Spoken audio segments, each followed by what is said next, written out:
अब देखिएगा, राजा राममोहन राय की जब डेथ हो जाती है 1833 में, 1833 में, तो उनकी मृत्यु होने के बाद जो ब्रह्म समाज है उसे आगे कौन बढ़ाता है, या ब्रह्म समाज का क्या होता है अगर बात की जाए, तो ब्रह्म समाज उनके बाद भी चलता रहता है। उनके बाद भी ब्रह्म समाज में कई और लीडर्स आते हैं। तो राजा राममोहन राय के बाद ब्रह्म समाज को आगे बढ़ाने वाले जो सबसे मुख्य नाम हैं वो हैं, एक तो आपके देवेंद्र नाथ टैगोर और दूसरा नाम है केशव चंद्र सेन। तो यहाँ पे अब हम डिस्कस करेंगे देवेंद्र नाथ टैगोर और उन्होंने किस तरह किन प्रिंसिपल्स को ब्रह्म समाज के साथ आगे बढ़ाया, और दूसरा नाम है केशव चंद्र सेन और उनके बारे में समझेंगे।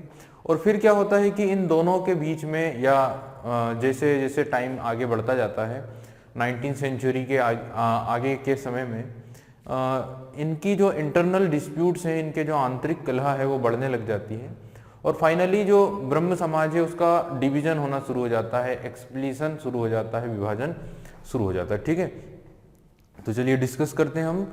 अब राजा राममोहन राय के बाद अगले जो इंपॉर्टेंट लीडर बनते हैं ब्रह्म समाज में, उनका नाम है महर्षि देवेंद्र नाथ टैगोर। ठीक है, महर्षि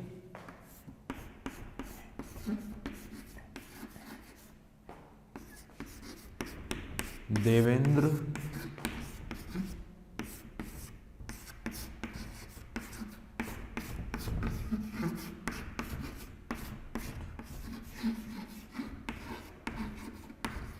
नाथ टैगोर। ठीक है, कई बुक्स में आपको देवेंद्र नाथ ठाकुर भी देखने को मिल सकता है और कई जगहों पर देवेंद्र नाथ टैगोर भी देखने को मिल सकता है। ठीक है ना, तो एक ही व्यक्ति हैं, महर्षि देवेंद्र नाथ टैगोर। ठीक है, तो इनसे स्टार्ट करते हैं हम टॉपिक को।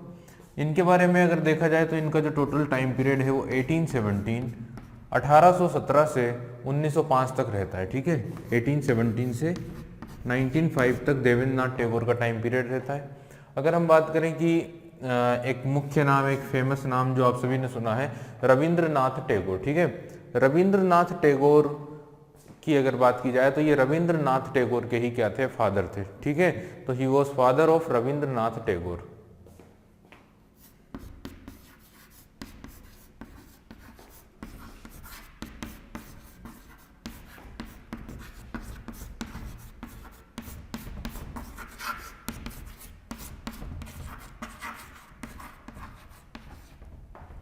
तो ये बात क्लियर हो गई, रविंद्रनाथ टैगोर के क्या है, पिता है। और आप सभी को पता है कि रविंद्रनाथ टैगोर के जो बड़े ब्रदर थे, जो बड़े भाई थे, इट मीन सत्येंद्र नाथ ठाकुर या सत्येंद्र नाथ टैगोर, वो इंडिया के या फर्स्ट इंडियन थे who passed the ICS examination, जिन्होंने सिविल सर्विस को पास किया था। वो फर्स्ट इंडियन ही कौन थे, तो वो थे सत्येंद्र नाथ टैगोर। ठीक है, चलिए, तो फादर ऑफ रविंद्रनाथ टैगोर कौन है, देवेंद्र नाथ टैगोर। ठीक है ना, तो पहली चीज आप लोग यहां से कनेक्ट करेंगे। दूसरा देखिए, इनका जो बेसिक प्रिंसिपल है, इनका जो बेसिक आइडिया है, वो इंडियन टीचिंग्स या इंडियन लर्निंग्स, साथ ही वेस्टर्न थॉट्स, इन दोनों को ही इन्होंने प्रचारित किया है, इन दोनों पर ही इन्होंने फोकस किया है। यानी ये हिंदू धर्म या इंडियन जो लर्निंग्स हैं उस पर भी इन्होंने बल दिया है, उस पर भी इन्होंने फोर्स लगाया, और साथ ही जो वेस्टर्न थॉट्स हैं, जो पश्चिमी विचार हैं, उनको भी इन्होंने क्या किया है, आगे बढ़ाने की कोशिश की है, जो यूजफुल थे, जो जरूरी थे इंडिया के सोशल रिफॉर्म्स के लिए। ठीक है ना, तो दोनों चीजों को इन्होंने मान्यता दी है, इंडियन लर्निंग को भी और वेस्टर्न थॉट्स को भी। ठीक है, ही ज्वाइंड ब्रह्म समाज इन 1842।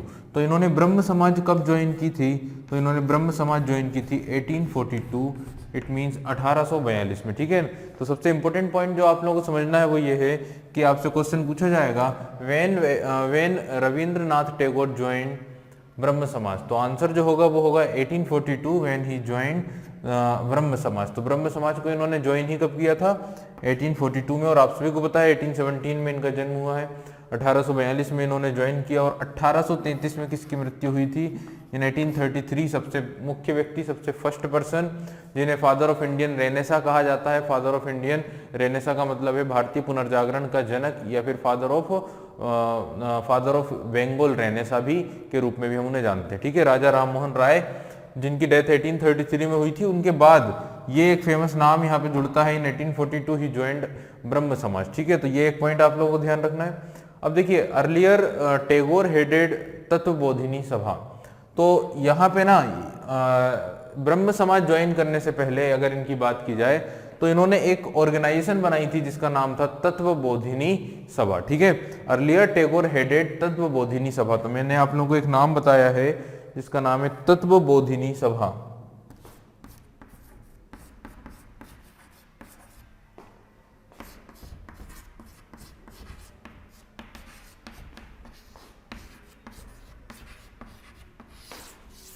ठीक है, ही हेडेड द तत्वबोधिनी सभा, और तत्वबोधिनी सभा को इन्होंने फाउंड किया था। It was founded by him in 1839। 1839 में महर्षि देवेंद्रनाथ टैगोर ने एक ऑर्गेनाइजेशन स्टेब्लिश की थी जिसका नाम था तत्वबोधिनी सभा। और ये जो तत्वबोधिनी सभा थी इस ऑर्गेनाइजेशन का या इनके आइडियोलॉजी का जो प्रचार प्रसार है वो एक पत्रिका के द्वारा किया जाता था जिसका नाम था तत्वबोधिनी पत्रिका।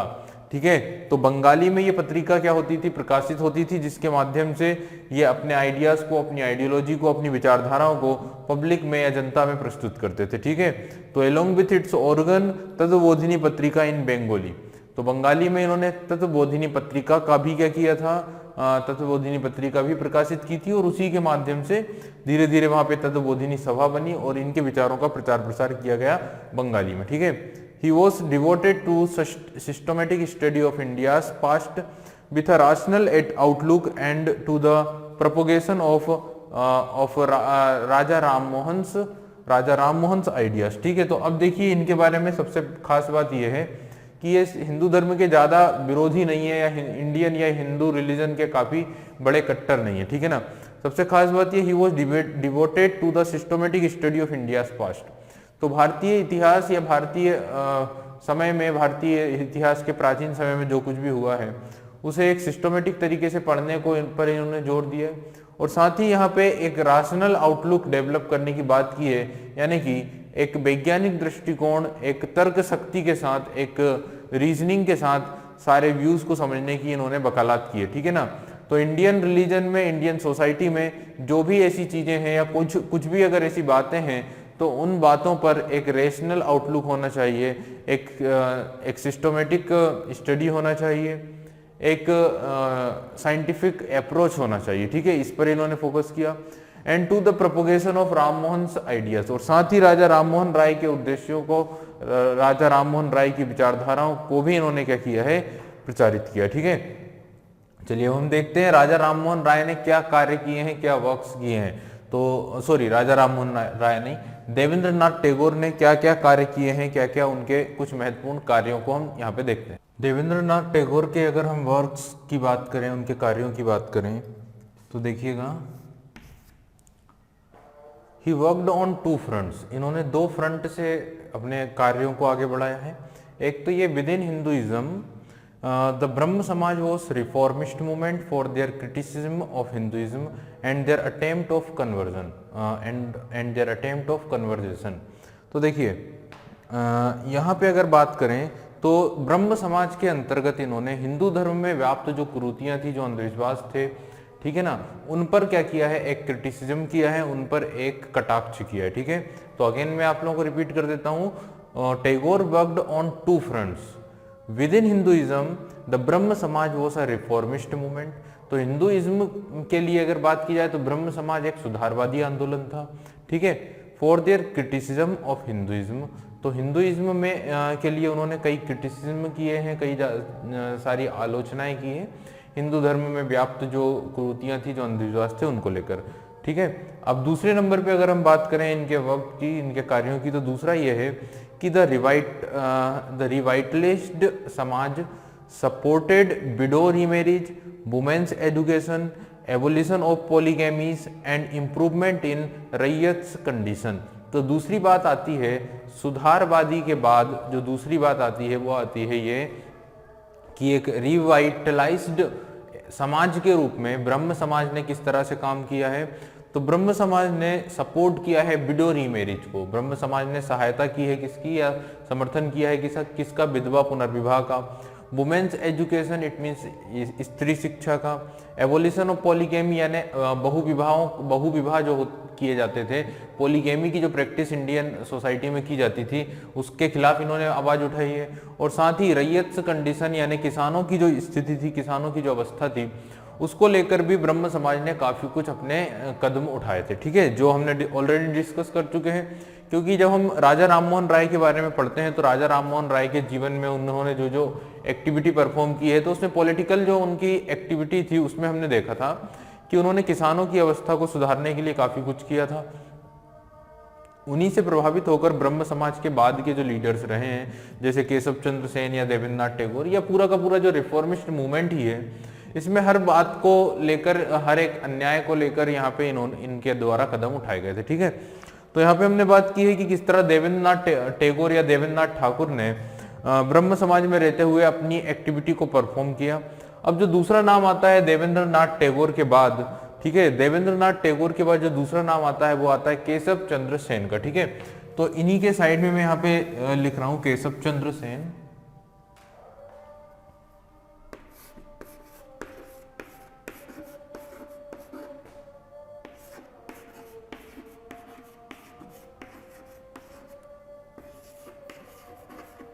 ठीक है, केशव चंद्र सेन की अगर बात की जाए तो 1838 से 1838 से इनका जो टाइम है ये रहता है 1884 तक, ठीक है। इस समय तक केशव चंद्र सेन का जो टाइम पीरियड है वो यहां से यहां तक का है, ठीक है। ही ज्वाइंड ब्रह्म समाज इन 1858। 1858 में केशव चंद्र सेन के द्वारा ब्रह्म समाज को ज्वाइन किया गया था। तो ध्यान रखिए कि ज्वाइंड ब्रह्म समाज इन 1858, इन्होंने ब्रह्म समाज को ज्वाइन किया 1858 में। जबकि अगर महर्षि देवेंद्रनाथ ठाकुर की बात की जाए या देवेंद्रनाथ टैगोर की बात की जाए तो इन्होंने कब ज्वाइन किया था? 1842 1842 में, ठीक है। अब देखिए केशव चंद्र सेन की अगर बारे में हम ये समझ सकते हैं कि Sen was made the Acharya by Devendranath Tagore. Devendranath Tagore के द्वारा ही इन्हें क्या बनाया गया? आचार्य बनाया गया, आचार्य के पद पर अपॉइंट किया गया था, ठीक है।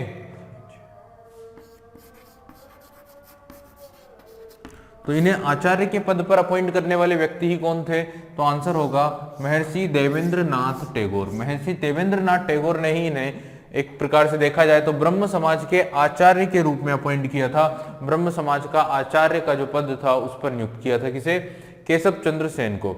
He opened branches of the Brahma Samaj outside Bengal in the United Province, Punjab, Bombay, Madras and other towns. तो ये एक काफी इंपॉर्टेंट रोल रहता है केशव चंद्र सेन का कि केशव चंद्र सेन ने ब्रह्म समाज को बंगाल के अलावा इंडिया के अलग अलग हिस्सों पर भी क्या किया था? प्रचारित किया था, या इंडिया के अलग अलग भागों पर भी जो ब्रह्म समाज है उसकी शाखाओं को या उसकी ब्रांचेस को ओपन किया था। तो कहां कहां पर? तो इसमें आता है एक यूनाइटेड प्रोविंस,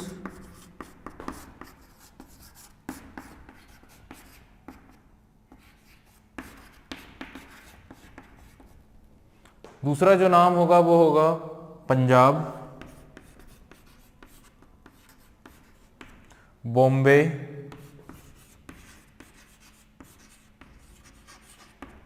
मद्रास,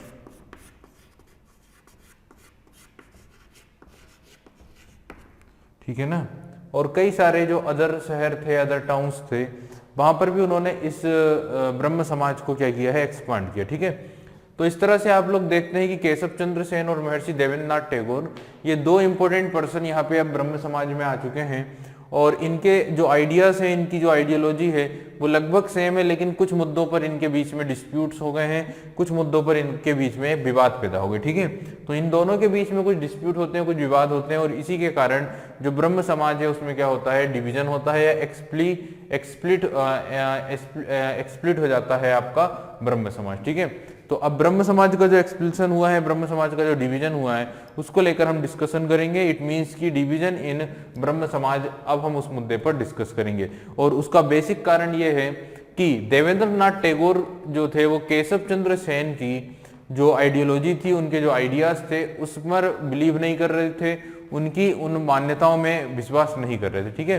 क्योंकि अगर देखा जाए ना तो केशव चंद्र सेन कुछ ज्यादा क्या थे? कट्टर थे। इट मींस कट्टर का मींस कुछ ज्यादा रेडिकल थे, ठीक है। जबकि हम यहाँ पे बात करें देवेंद्रनाथ टैगोर की या देवेंद्रनाथ ठाकुर की, तो इन्होंने हिंदुइज्म की भी बात की थी और साथ ही वेस्टर्न कल्चर या वेस्टर्न एजुकेशन की भी बात की थी, ठीक है ना। तो यहाँ पे दोनों चीजों को इन्होंने फॉलो किया, लेकिन यहाँ पे इन्होंने एक प्रकार से हिंदू धर्म में व्याप्त जो अंधविश्वास थे, कुरीतियां थी, उन्हें कड़े रुख के साथ उन्हें समाप्त करने की बात कही। किसने? केशव चंद्र सेन ने। चलिए, तो यहाँ पे हम बात करेंगे अब जो डिवीजन हुआ है ब्रह्म समाज में उसके ऊपर। चलिए, तो अब हम बात करेंगे स्प्लिट ऑफ ब्रह्म समाज यानी ब्रह्म समाज में विभाजन की।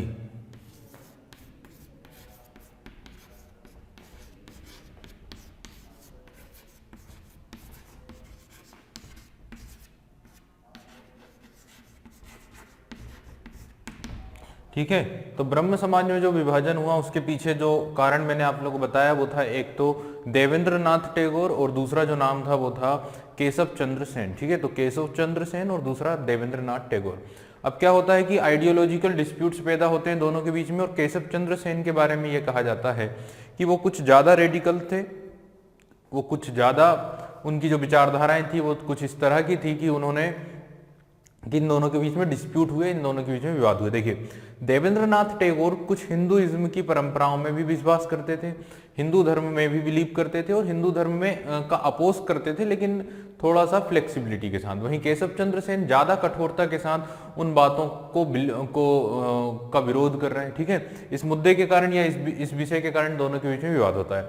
Devendra Nath did not like some of Keshav Chandra Sen's idea which he found too radical, ठीक है, such as inclusion of teaching from all religions and strong views against the caste system, open support to intercaste marriages। ठीक है, तो आप लोग देख रहे हैं कि क्या यहाँ पे विवाद उत्पन्न होता है दोनों के बीच में। तो ये जो देवेंद्र नाथ टैगोर थे did not like some ideas of Keshav Chandra Sen.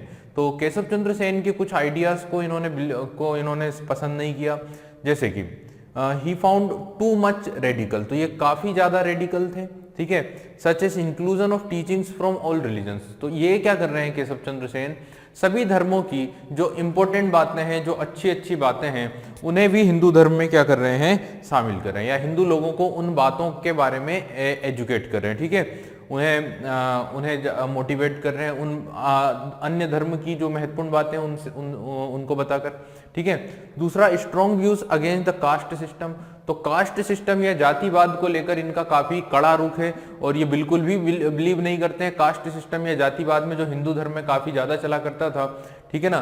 तीसरा जो पॉइंट है वो ये open support to intercaste marriage, तो इंटरकास्ट मैरिज में भी सपोर्ट कर रहे हैं केशव चंद्र सेन। ठीक है, तो केशव चंद्र सेन ने सपोर्ट किया इंटरकास्ट मैरिज में, यानी यहाँ पे देख रहे हैं कि आप सपोर्ट कर रहे हैं और इस चीज का जो कास्टिज्म है उसको ये उसके अगेंस्ट में है, इसलिए इन्होंने इंटरकास्ट मैरिजेस पर सपोर्ट किया और इस तरह से अलग अलग जातियों के लोगों का विवाह कराया, क्योंकि उन्हें ये लगता है कि अगर हम इंटरकास्ट मैरिज करेंगे तो इससे अलग अलग जातियों के बीच में जो भिन्नता है, उनके बीच में जो डिस्प्यूट्स हैं वो खत्म हो सकते हैं। ठीक है ना, यदि अलग अलग जाति के लोग अगर आपस में विवाह करेंगे तो उनके बीच में यूनिटी बढ़ेगी, उनके बीच में एकता बढ़ेगी। तो ये विचारधारा है, ये आइडियोलॉजी है किसकी, केशव चंद्र सेन की, जो बिल्कुल भी पसंद नहीं आ रही है किसे, देवेंद्र नाथ टैगोर को। इसी कारण देवेंद्र नाथ टैगोर के द्वारा क्या किया जाता है कि केशव चंद्र सेन को 1865 में आचार्य की पोस्ट से, आचार्य के पद से रिमूव कर दिया था। ठीक है, due to this Keshav Chandra Sen was dismissed from the office of Acharya in 1865। ठीक है, 1865 में, in 1865 Keshav Chandra Sen was dismissed from the post of आचार्य।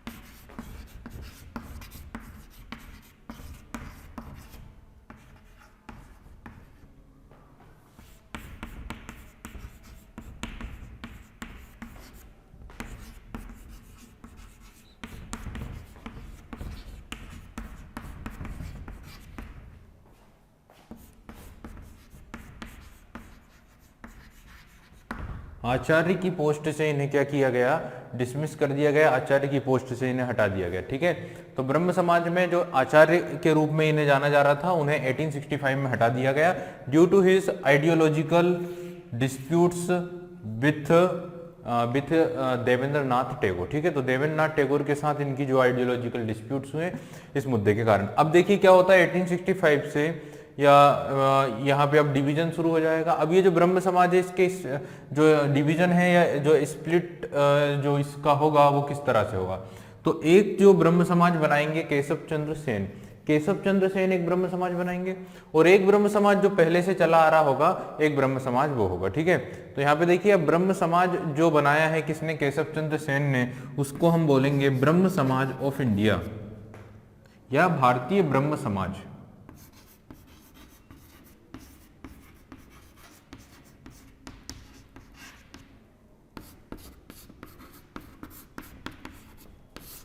ठीक है, तो ब्रह्म समाज ऑफ इंडिया की जब बात की जाएगी तो इसे इस्टेब्लिश किया था 1866 में केशव चंद्र सेन और उनके फॉलोअर ने। ठीक है, और जो पहले से जो ब्रह्म समाज है उसे अब क्या कहा जाएगा, आदि ब्रह्म समाज।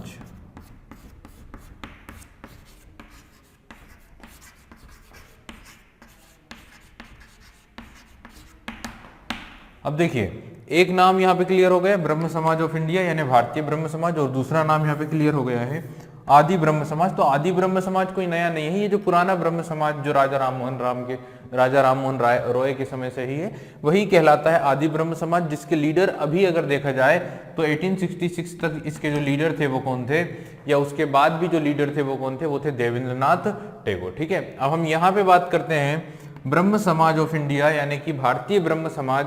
तो इसे इस्टेब्लिश किया गया था इन 1866 1866 में। ठीक है ना, it was establish in 1866 by Keshav Chandra Sen and his follower.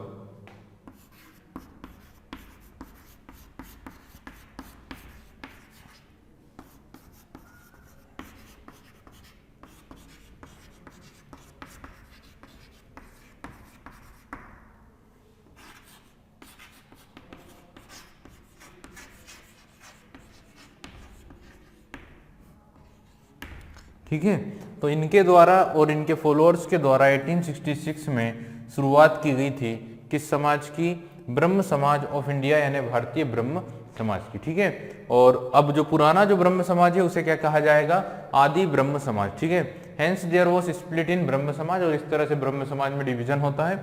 So Debendranath Tagore's ब्रह्म समाज केम टू नोन एज आदि ब्रह्म समाज। देवेंद्रनाथ टैगोर के ब्रह्म समाज को अब क्या कहा जा रहा है, आदि ब्रह्म समाज। ठीक है, कोई डाउट अभी इसमें नहीं होना चाहिए, इसमें कोई प्रॉब्लम आप लोगों को नहीं होना चाहिए, क्योंकि मैंने आप लोगों को इनिशियल लेवल पर ही बताया था कि हम इस टॉपिक को जब हम डिस्कस करेंगे तो इसमें हमें किन किन चीज़ों पर डिस्कस करना है। तो सबसे पहले हम बात कर रहे थे कि ये जो रिफॉर्मिस्ट मूवमेंट जो हुआ है, जो सोशल रिलीजियस रिफॉर्मिस्ट जो मूवमेंट यहाँ पे चल रहा है, उसके पीछे के क्या रीजन थे, उसके पीछे के क्या कारण थे। ठीक है, देखिए जो रिफॉर्मिस्ट मूवमेंट है ना, ये सिर्फ हिंदू धर्म के लिए ही नहीं था या हिंदू समाज के लिए ही नहीं हुआ था, ये मुस्लिम रिलीजन और मुस्लिम सोसाइटी में भी ये हुए हैं, ये पारसी सोसाइटी में भी हुए हैं, और ये सिख सोसाइटी में भी हुए थे। उस समय 19वीं सेंचुरी में जो उथल पुथल भारतीय समाज में मची हुई थी, जो बौद्धिक जागरूकता आ रही थी, और जो कॉलोनलाइजेशन या उपनिवेशिकवाद के प्रति जो गुस्सा था, उस सारी चीज़ों और साथ ही जो आधुनिक शिक्षा इंडिया में आ रही थी, तो ये जो आधुनिक विचारधाराओं का प्रभाव सिर्फ भारतीय समाज सुधारकों, सिर्फ भारतीय इंटेलेक्चुअल या सिर्फ हिंदू इंटेलेक्चुअल्स या सिर्फ हिंदू समाज सुधारकों पर ही नहीं पड़ा, जो दूसरे धर्म के जो लोग थे उन पर भी पड़ता है।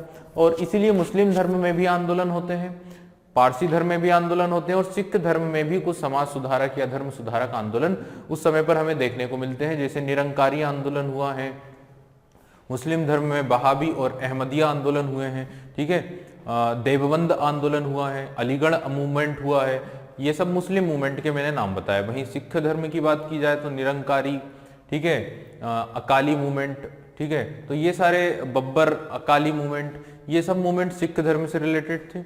वहीं पारसी धर्म की बात की जाए तो उसमें भी कई मूवमेंट हुए थे, जैसे रहनुमाई समाज दायन, ये जो था पारसी धर्म के रिफॉर्मिस्ट मूवमेंट के रूप में जाना जाता है। ठीक है, तो ये सारे रिफॉर्मिस्ट मूवमेंट उस समय इंडिया में हुए थे और उनके बारे में हम डिस्कस करेंगे। ऑब्वियसली हिंदू धर्म का भी हम टॉपिक स्टार्ट करने हैं, मुस्लिम धर्म का भी करेंगे। अब देखिए यहाँ पे ना एक दो डिवीजन मैंने आप लोगों को बताया, लेकिन एक और डिवीजन होता है, एक और विभाजन होता है, और ये जो डिवीजन होता है वो ब्रह्म समाज ऑफ इंडिया में अगेन देखने को मिलता है। Brahmo Samaj of India that was established in 1866 by Keshav Chandra Sen. तो केशव चंद्र सेन के द्वारा जो ब्रह्म समाज ऑफ इंडिया स्टेब्लिश किया गया था, अब इसमें से भी कुछ इनके जो फॉलोअर्स थे वो इनसे विवाद के कारण, इनसे कुछ डिस्प्यूट के कारण क्या हो जाते हैं, अलग हो जाते हैं, और इनके जो फॉलोअर्स होते हैं वो एक दूसरा ब्रह्म समाज फाउंड कर देते हैं। तो अब यहाँ पे जो विभाजन होगा वो होगा ब्रह्म समाज ऑफ इंडिया में, और इसी में से एक नया ब्रह्म समाज बनेगा। इट मींस अनदर स्प्लिट यहाँ पे देखने को मिल रहा है।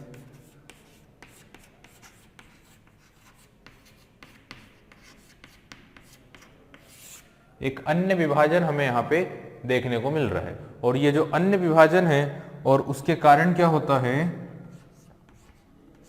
उसके कारण यहाँ पे क्या देखा जाता है कि जो ब्रह्म समाज ऑफ इंडिया है, अब यहाँ पर एक दूसरा कैटेगरी, एक दूसरा ब्रह्म समाज बनता है जिसको हम बोलते हैं साधारण ब्रह्म समाज। तो यहाँ पे एक नई ऑर्गेनाइजेशन, एक नया समाज बनेगा जिसको क्या क्या कहा जाएगा, साधारण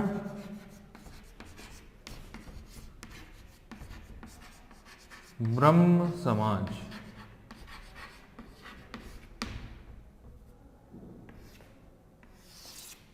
साधारण ब्रह्म समाज, ठीक है। अब देखिए साधारण ब्रह्म समाज की अगर बात की जाए तो इन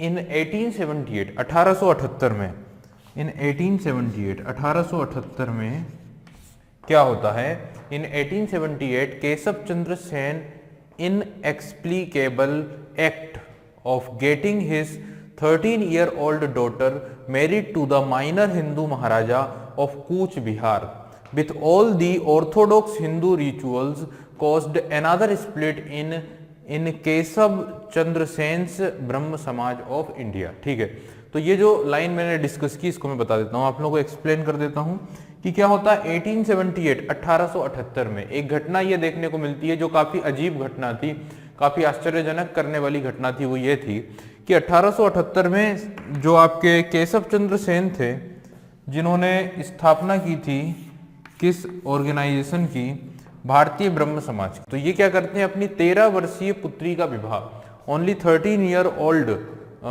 इनकी जो डॉटर थी उसका विवाह कर देते हैं एक माइनर हिंदू महाराजा के साथ, एक काफी छोटे, यानी ये तो बाल विवाह हो गया। और चूंकि ये लोग तो समाज सुधारक थे और ये चाइल्ड मैरिज के खिलाफ बात कर रहे थे, हिंदू ऑर्थोडॉक्सी के खिलाफ बात कर रहे थे, हिंदू कट्टरपन के खिलाफ बात कर रहे थे, हिंदू धर्म में व्याप्त कुरीतियों के खिलाफ बात कर रहे थे, आंदोलन कर रहे थे।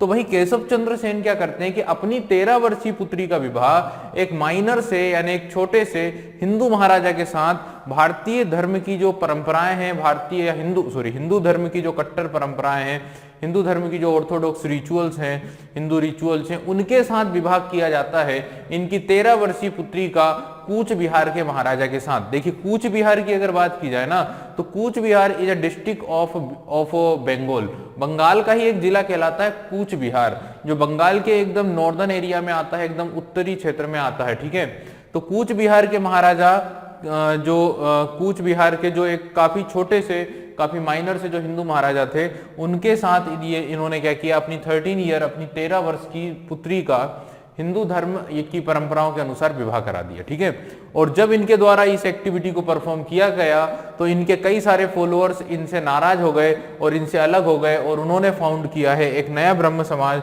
दैट ब्रह्म समाज इज नोन एज द साधारण ब्रह्म समाज। ठीक है, तो अब आप लोगों को क्लियर हो गई होगी बात की यहाँ पे एक और जो विभाजन हुआ है वो ये हुआ है कि केशव चंद्र सेन के द्वारा जो इस प्रकार की जो एक्टिविटी परफॉर्म की गई थी, उस कारण से उनके जो फॉलोअर्स थे उनसे नाराज हुए और उन्होंने साधारण ब्रह्म समाज स्टार्ट कराया। ठीक है, सो द साधारण ब्रह्म समाज was started by Anand Mohan Bose. तो सबसे खास नाम जो आता है साधारण ब्रह्म समाज के फाउंडर्स में, उसमें नाम आता है आनंद मोहन बोस का।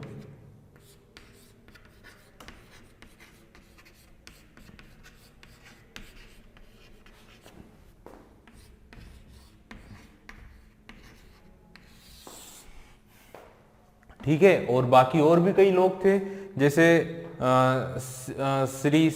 श्री चंद्र देव, इसके अलावा उमेश चंद्र दत्ता, तो ये सारे लोग भी थे। बट सबसे खास नाम क्या आता है, आनंद मोहन बोस का, जिन्होंने साधारण ब्रह्म समाज को क्या किया था, स्टार्ट कराया था या इसकी स्थापना की थी। ठीक है, तो इस तरह से मैंने आप लोगों को बताया है, ये हमने डिस्कस किया हिस्ट्री ऑफ ब्रह्म समाज।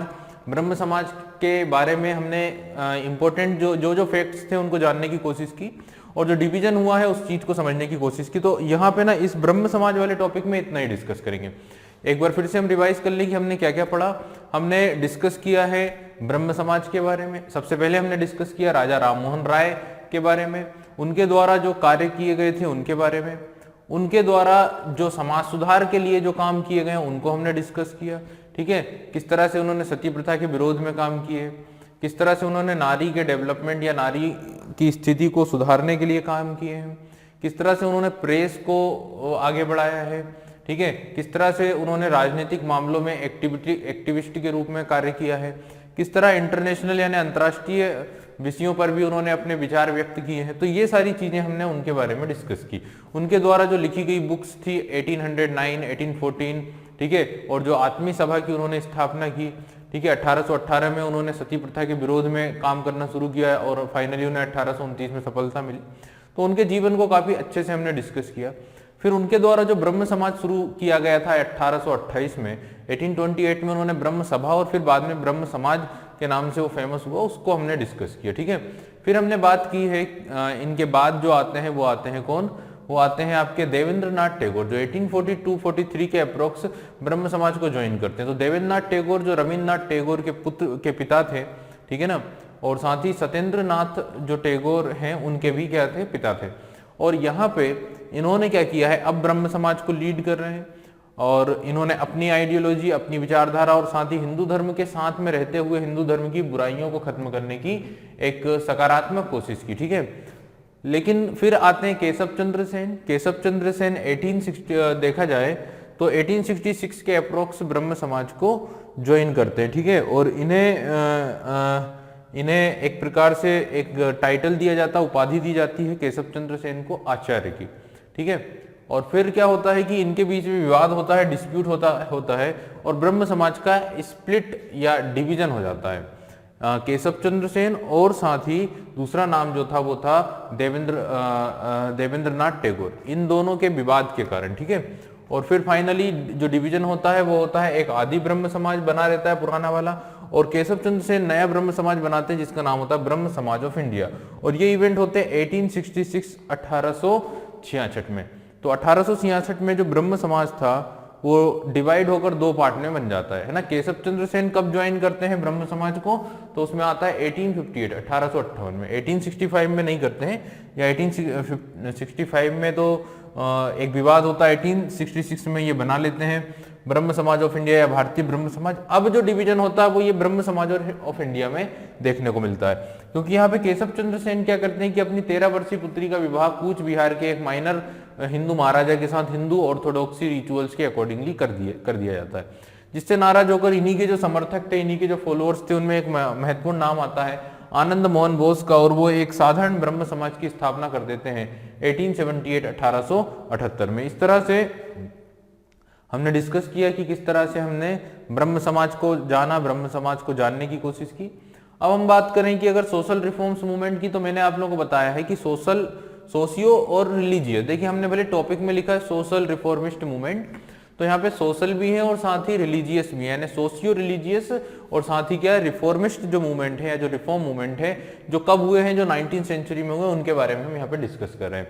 तो इसमें हिंदू सोशल रिफॉर्मिस्ट मूवमेंट भी है, साथ ही मुस्लिम सोशल रिलीजियस रिफॉर्मिस्ट मूवमेंट भी है, Sikh social reformist religious movement भी है या सोशल रिलीजियस रिफॉर्मिस्ट मूवमेंट भी है, और साथ ही Parsi social religious reformist movement भी है। ठीक है, SRRM कौन कौन से हैं तो बता दिया है कि राजा राममोहन राय जो सबसे पहले इनिशिएटर थे जिन्होंने ब्रह्म समाज बनाया, स्वामी विवेकानंद, ठीक है, हेनरी विवियन डिरोजियो, स्वामी दयानंद सरस्वती, ईश्वर चंद्र विद्यासागर, और इस तरह से कई सारे हिंदू रिफॉर्मिस्ट थे जिन्होंने हिंदू धर्म में व्याप्त कुरीतियां, अंधविश्वास और समाज में व्याप्त जो गलत रिचुअल्स थे उन्हें खत्म करने की कोशिश की। ठीक है, मुस्लिम समाज में बात की जाए, मुस्लिम रिफॉर्मिस्ट या मुस्लिम रिलीजियस रिफॉर्म मूवमेंट की अगर बात करें तो इसमें अलीगढ़ मूवमेंट सबसे पहला नाम आता है। ठीक है ना, इसके अलावा Wahabi movement, Ahmadiyya movement, Deoband movement, ये सब मुस्लिम मूवमेंट से रिलेटेड थे, बहरवली मूवमेंट। इसके अलावा हम सिख की बात करें तो सिख धर्म में गुरुद्वारा रिफॉर्म मूवमेंट शुरू होता है, गुरुद्वारा रिफॉर्म मूवमेंट के अलावा Namdhari movement, Nirankari movement, Akali movement, Babbar Akali movement, ये सब सिख धर्म से रिलेटेड थे। और पारसी रिलीजियस रिफॉर्म मूवमेंट में मैंने आप लोगों को बताया है कि पारसी रिफॉर्म रिलीजियस मूवमेंट जो थे या सोशल रिलीजियस रिफॉर्म मूवमेंट जो थे, उसमें आता है नाम रहनुमाई महादायन सभा। ठीक है, रहनुमाई महादायन सभा का नाम। ठीक है, चलिए तो यहाँ पे हमने डिस्कस कर लिया है ये वाला टॉपिक। अब हम बात करेंगे दूसरे समाज के बारे में, दूसरे समाज सुधारकों के बारे में, जिसमें नाम आता है प्रार्थना समाज का। और प्रार्थना समाज डिस्कस करेंगे, हेनरी विवियन डिरोजियो को डिस्कस करेंगे, ईश्वर चंद विद्यासागर के बारे में डिस्कस करेंगे, और भी कई सारे रिफॉर्मिस्ट हैं जिन्हें हमें आगे पढ़ना है। ठीक है।